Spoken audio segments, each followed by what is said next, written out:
Hey, welcome to my channel where I talk about dolls, and that's literally it. And in this video, I'm going to be talking about a doll I've never owned, a doll I would probably never collect, but a doll I still have a lot of history with. And she's a doll everyone seems to have a lot of history with and a lot of love for, and that's why I'm constantly asked about her. And her name is Barbie. Now, the reason I say I would probably never collect her, and I've never had her, but a lot of history, is because I have a little bit of childhood trauma connected to Barbie, and it's not her fault. It's just I grew up in the 80s and I played with dolls. And even though I don't remember exactly when I first got exposed to dolls, or especially Barbie, my earliest memories of Barbie are around 1985, I would say, with dolls like Peaches and Cream and Crystal Barbie. I think they came out in 1984 from looking up Barbie stuff for this video. And then the most impactful memories I have were 1985 when Dream Glow Barbie and most importantly Magic Moves Barbie came out.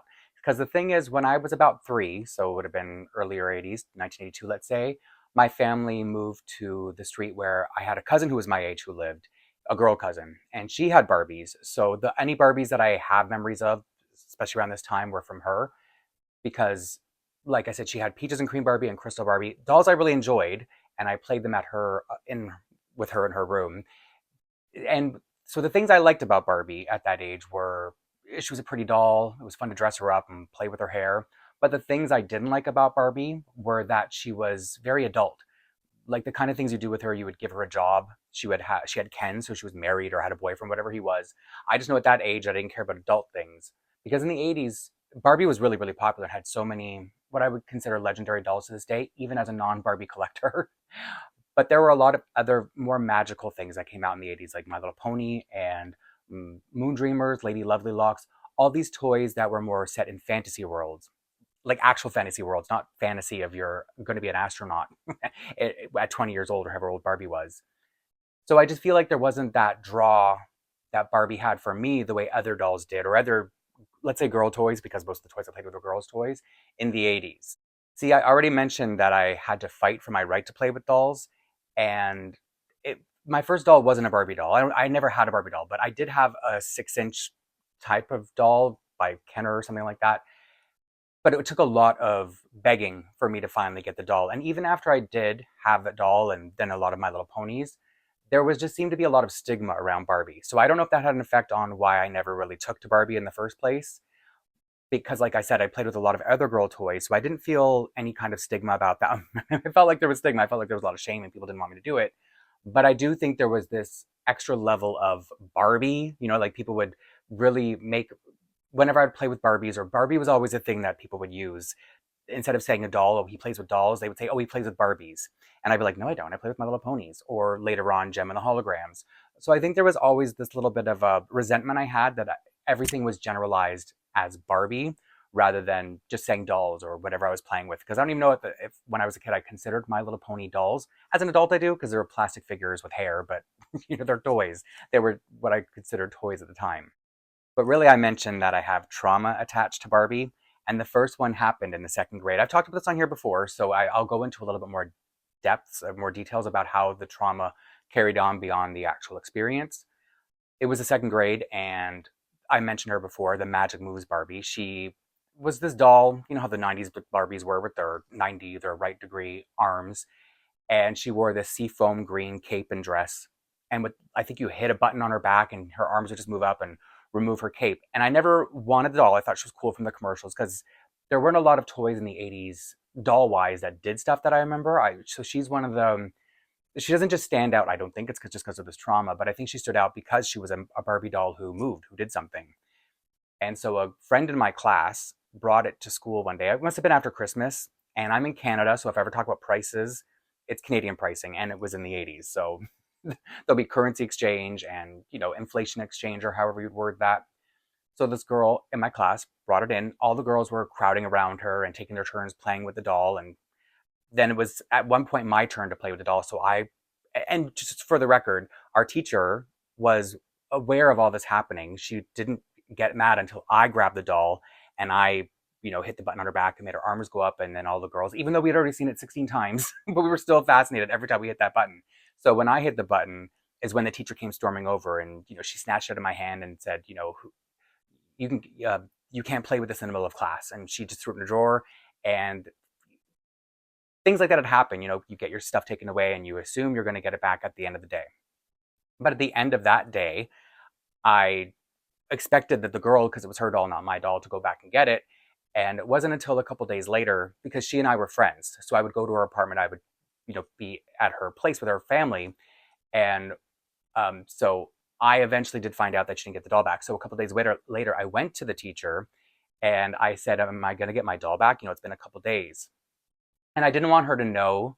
I don't know why, but I didn't want her to know that I had taken another. Like, it's like I wasn't just playing with a doll, I was playing with someone else's doll. So I felt bad that I didn't want to get her in trouble because it, it just felt like then she would be responsible. And I didn't know yet that she was just mad that I was a boy playing with a doll. So when she said I was never going to get it back, I said, or no, she said to me, whose doll was that? And so I didn't want to say the name of the girl, but another girl over was watching this unfold and she said, oh, that's Lori's doll. I'm just making up a name. And so she was like, so the teacher said, well, Lori shouldn't have been letting you play with the doll, so she's not getting it back. So I was just like a double kind of guilt because obviously I got her doll taken away from her and now it was being basically stolen from her because she let a little boy play with a doll. And the last time I talked about this story, this particular experience, it ended there. But what continued from there was being at my friend's place.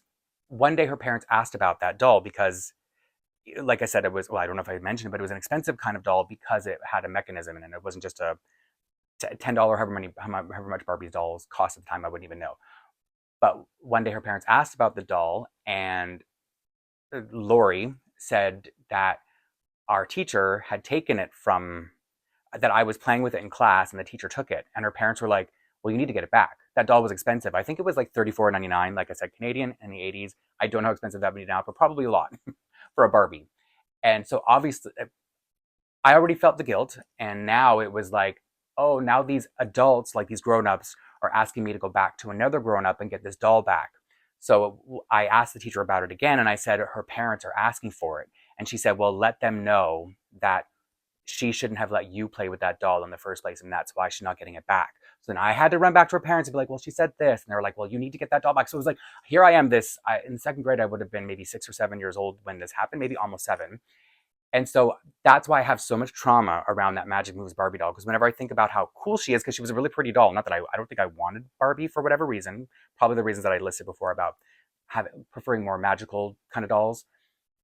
There's just this huge guilt that I had every time I thought about Magic Moves Barbie. And every time I would go to think about Barbie, I would always think about her. Even though before that had happened, I really did enjoy playing with my cousins, Crystal Barbie and Peaches and Cream Barbie. And I already mentioned the Dream Glow Barbie because those were the ones I remember liking the most. But she had lots of Barbies, so those are the ones that are most legendary or iconic in my brain, in my memory. So now going through my young early years with this trauma attached to Barbie and not even really liking Barbie to begin with, like I said, resentful, and also getting made fun of for playing with dolls, for playing with any girl toys that I played with. People people were constantly trying to look for a nickname that would bother me. Like one of the things they asked was, who was my favorite My Little Pony? I told them Fizzy, so they said they were going to start calling me that, and I was like, I liked it because I was like, that's my favorite My Little Pony. So I don't know how many nicknames they went through until they found the one that bothered me, and that was Barbie Boy. And okay, there's an alliteration. It's kind of clever. It sounds good if you're not already being picked on and a little bit traumatized. So now, because I let something show in my face, I gave them the satisfaction of knowing that they had hit a nerve. So that became their favorite thing to call me. And it was just, so probably was in the 3rd grade when I got that nickname, and I never lost it so I was in that school until the end of 6th grade. So I had that nickname for 3 years. And it bothered me so much because I didn't play with Barbie, which I know is so stupid. I shouldn't have let them get to me. And I learned at that age not to let people get to me, but it was already too late. So I think there's already this other kind of trauma associated with Barbie because of how that was a name that was given to me so hard against my will. And then there was another thing that people found out. So growing up, my last name was Roberts growing up. And it changed when I moved in with an aunt when I was 15 because I moved in with an aunt on my mom's side of the family. So she had my name changed to my maternal surname. So as a kid, I had the same last name as Barbie, being Roberts. So when people found that out, there was some book series or something that must have come out long time before, because I don't know where all this lore comes from. It's like I just went to school there. So everybody really liked to pick on me, saying that I must be related to Barbie, and that's why there's something wrong with me. We have the same last name, and then they found out that my middle name has M as an initial. So it was like we had the exact same initials, Barbie Millicent Roberts, and then I was Blaine M. Roberts when I was a kid. So there was just all this level of torment and of me being associated with this doll, even though I loved dolls and I was proud to be associated with things I loved. I was always so annoyed at Barbie because everybody found it's like there were so many different ways to make fun of me and to attach all this stigma and trauma to. So I just think as a kid, the more dolls I played with that weren't Barbie, the more I resented the fact that I was so heavily associated with her.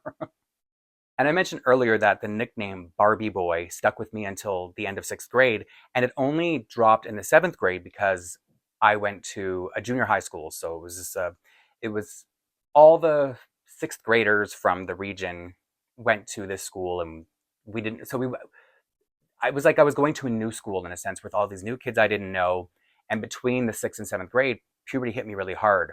So by the time I got to junior high, I was a different person. Just I changed so much in those 2 months between the two grades. And now in the seventh grade, I was suddenly a lot bigger. I was taller. I was tougher. And so I was hanging out with a rough crowd. I grew up in a rough neighborhood to begin with. And I grew up with a brother who's 5 years older. We shared a room, and he was always really hard on me. You have to try to imagine. Here's this athletic, jock, tough guy, cool guy from the neighborhood who's got this little brother running around being called Barbie Boy, and everybody's making fun of him all the time. And, he's like the picture of teenage masculinity. And then there I was. So growing up with him fortified me emotionally and especially physically because he's so much bigger than well, not anymore, but he was so much bigger than I was growing up that it was so easy for him to beat me up all the time. But by getting beaten up all the time, you become tougher. So by that time I hit seventh grade, having gone through puberty and having grown up with a brother like that, it was like no one could mess with me anymore. And so that nickname, Barbie Boy, was like my dirty secret. Like if anybody found that out, my reputation would be over. And the most ironic thing was it was this nerdy guy who everyone picked on.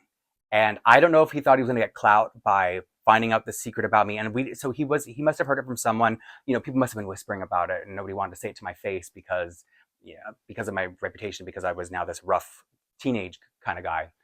And so it was this nerdy kid who I normally would have empathized for and not have ever picked a fight with. You know what I mean? I wouldn't have bullied like a kid like that because I would have related in certain ways. But because he found that out and wanted to flex, as you might say now, I had no choice but to, pull rank on him. And this, again, I'm going back to the seventh grade. This is all ridiculous stuff. But still, that Barbie Boy name was haunting me in such a weird way because now I had to act, well, I say act tough because I don't think I am like that by nature. I was kind of like the social pressures of hitting puberty and being around other teenagers.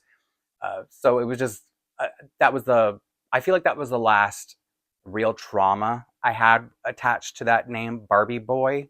So it's a good thing I wasn't a kid in the early 2000s because that's when Mattel decided to introduce a new male character to the Barbie universe. And I don't know if this character has stayed within the Barbie zeitgeist, the consciousness of modern Barbie collectors, but it was a really big deal at the time. First, because they brought in a new character, and then the character was changed a little bit in like 2004, and I'll get to that in a minute. But he was brought into the Barbie scene as a DJ from New York.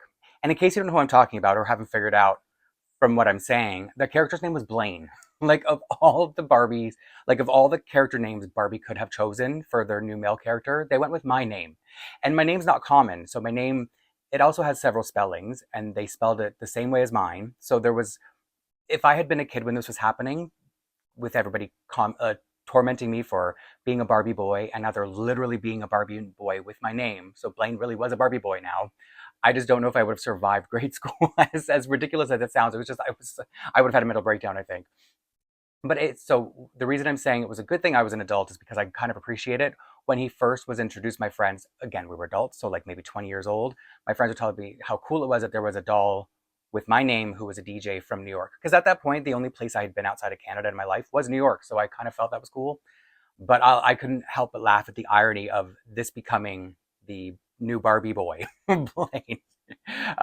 Because what happened in 2004, and this ended up getting all over the news, as silly as that sounds, but there was a storyline that Mattel introduced that Barbie broke up with Ken, and she was going to have a new boyfriend named Blaine. But now Blaine was moved from being a DJ in New York to being a boogie boarder in Australia. So they changed the character but kept the name. And the reason I'm saying that would have been so detrimental to me as a kid is because there were always jokes, and I'm going to use nice language here when I explain it. There were always jokes that Ken wasn't really, like Barbie wasn't really Ken's girlfriend.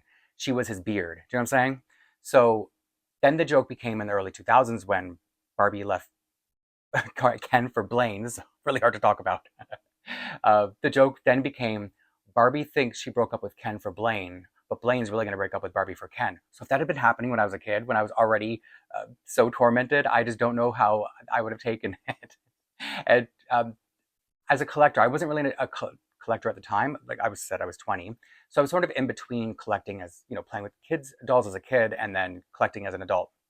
At the time I was into video games, so even though my friends were all telling me I should get this Blaine doll, I guess, just the idea that it's cool that there's a doll with my name. I never did end up getting him, and when looking into doing this video, I looked up the doll, and it's a 25-year-old doll now, so it just doesn't look as nice as I remember because, doll processing or development changes. And so I never did end up getting a Blaine doll, not that I ever would. And now, see, as an adult collector, I do think I'm past all that trauma. I don't want to sound like I still sit here in my 8-year-old, stewing in my 8-year-old juices. But I just don't think Barbie ever appealed to me in that way. And the kind of dolls that I like as an adult, I like to have a different variety of dolls and a different variety of aesthetics. And I even have dolls that do look like Barbie with the blonde hair and blue eyes. And it's never my first go-to, I guess you could say, never my first choice. But I do know she's very popular among all collectors, and it's not that I don't like Barbie. I don't have, aside from talking about how I felt when I was a kid, I don't really have that resentment anymore. I hope not. But I just don't have for whatever reason, I don't feel uh, that attraction the way I do to other dolls.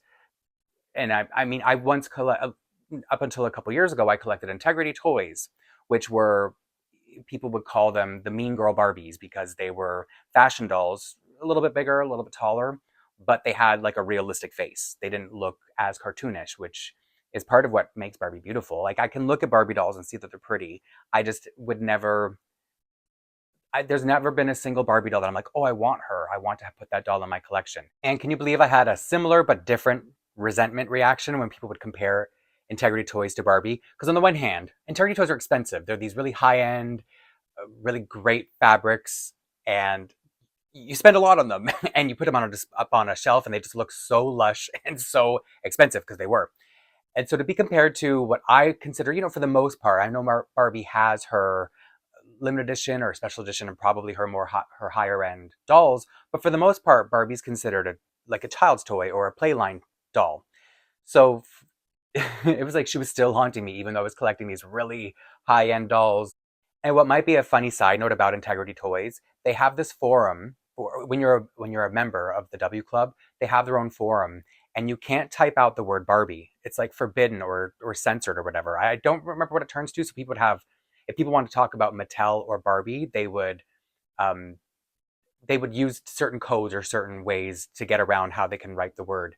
Which is also funny because Integrity Toys made the Trixie Mattel doll. This isn't Barbie, but kind of, because Trixie Mattel's aesthetic is inspired by Barbie. So instead of calling her Trixie Mattel, the doll, they called her the Trixie doll. So it's like, I guess I'm not the only one who's or bitter about Barbie, has Barbie bitterness. But I don't. I'm just saying it was funny that when I was collecting Integrity Toys, I felt like Barbie could never, because, and again, going to the difference in quality and not hating on Mattel, I'm just saying that people are always, as far as I know in the collector world, people usually talk about the sort of the decline of the quality of Mattel. So it felt like such shade when people would just call Integrity Toys runway Barbie dolls or whatever. And there was so much, well, no, Barbie's really diverse now, so I shouldn't say that Integrity Toys is that much more diverse. But regardless, I just, hated the comparison of Barbie to Integrity Toys. They might have had the same, maybe some of the same fan base because they're 12-inch fashion dolls. And Integrity Toys has this line called Poppy Parker, set in the 1960s. So now I'm really going off on a tangent, but I always felt like she was, when Barbie Silkstone stopped, I think a lot of their fans, I heard a lot of their fans went over to the Poppy Parker line because Silkstone, I think, was a high end Barbie line, but I've never had any. I've never seen any in person. So I'm not, again, talking about the quality and comparing it to Integrity Toys. I'm just comparing the fan bases. And I think I wanted to talk about this because, like I said, people really love Barbie. So, for example, when I got the American Girl Barbie doll, the limited edition Barbie by American Girl, there was both the doll and then there was a limited edition outfit that came out. And so in those kinds of videos, people ask like, how do you feel about Barbie? Or it might not, it's not even just on Barbie related videos. It's randomly too, because I talk about other dolls I collect. And whenever I talk about anything that's not specifically one thing, or specifically American Girl, because most of my channel is American Girl stuff, people ask, well, what do you think about Barbie? How many Barbies do you have? Or, which Barbies would you want to have? And so that's why I wanted to talk about it, to be like, I don't want to say I hate Barbie because I don't, but it's really hard to go into all this in a comment. So I don't even know what I've said in the past, just that, oh, I liked other things as a kid. I liked Gem, but I never really took to Barbie. And so, see, there was another thing too, going back to my childhood trauma.